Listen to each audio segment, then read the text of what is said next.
ये आकाशवाणी है। अब आप लवलीन निगम से समाचार सुनिए।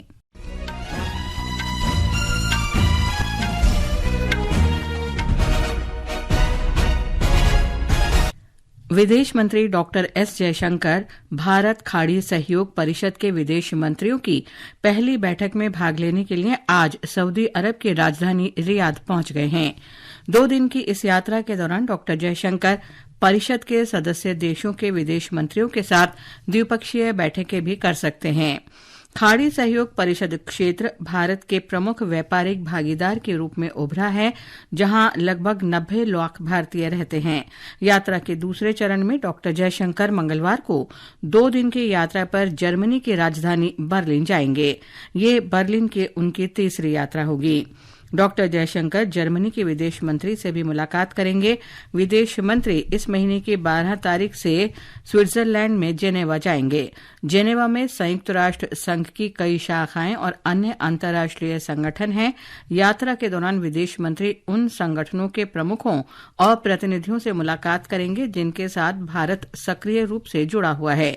डॉक्टर जयशंकर स्विट्जरलैंड के विदेश मंत्री से भी मुलाकात करेंगे।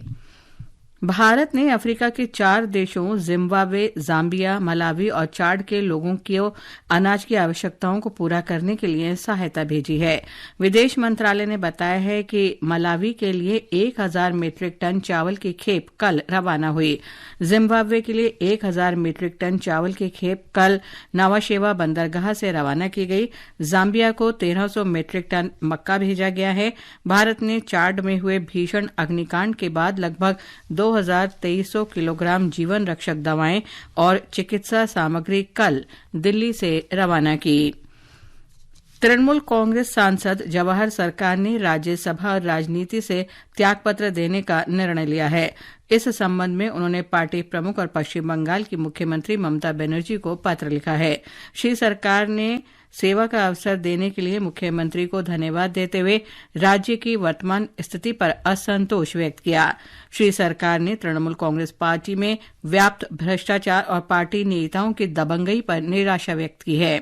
उन्होंने आरजीकर अस्पताल दुष्कर्म और हत्या मामले के बारे में कहा कि जनता का आक्रोश स्वाभाविक और गैर राजनीतिक है।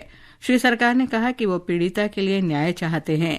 श्री सरकार ने कहा कि राज्य सरकार दोषियों को सजा दिलाने के लिए पर्याप्त और त्वरित कदम उठाने में नाकाम रही है।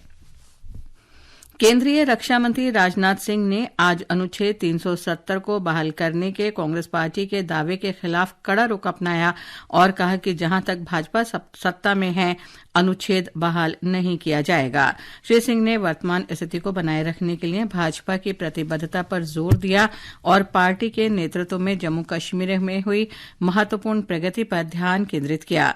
श्री सिंह ने रामबन जिले में गर्मजोशी से स्वागत के लिए लोगों का आभार व्यक्त किया। इटली के प्रधानमंत्री जॉर्जिया मेलोनी ने कहा है कि यूक्रेन संघर्ष के समाधान में भारत और चीन महत्वपूर्ण भूमिका निभा सकते हैं। रूस के राष्ट्रपति व्लादिमीर पुतिन ने हाल ही में कहा था कि मौजूदा संकट के समाधान में भारत प्रमुख भूमिका निभा सकता है। सुश्री मेलोनी का यह बयान इटली में यूक्रेन के राष्ट्रपति वोलोदिमीर ज़ेलेंस्की के मुलाकात के बाद आया है। बंगाल की खाड़ी में चक्रवाती विक्षोभ के कारण आंध्र प्रदेश के उत्तरी जिलों में विशाखापट्टनम, अनाकापल्ली, आलूरी, सीतारामराजू, पार्वतीपुरम, मान्यम और श्रीकाकुलम में आज सुबह से मूसलाधार बारिश हो रही है।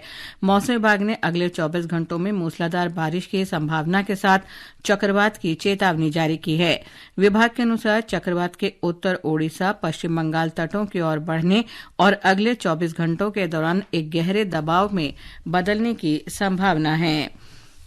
मौसम विभाग ने तटीय आंध्र प्रदेश और ओडिशा में आज सुबह तेज वर्षा की गंभीर चेतावनी जारी की है। राष्ट्रीय राजधानी क्षेत्र दिल्ली में भी हल्की से मध्यम बारिश होने की संभावना है। पेरिस पैरालंपिक खेलों का समापन आज देर रात हो जाएगा। समापन समारोह फ्रांस की national stadium Stade de France में होगा। भारत 29 पदक के साथ तालिका में 18वें स्थान पर रहा। इसके साथ ही समाचार बुलेटिन समाप्त हुआ।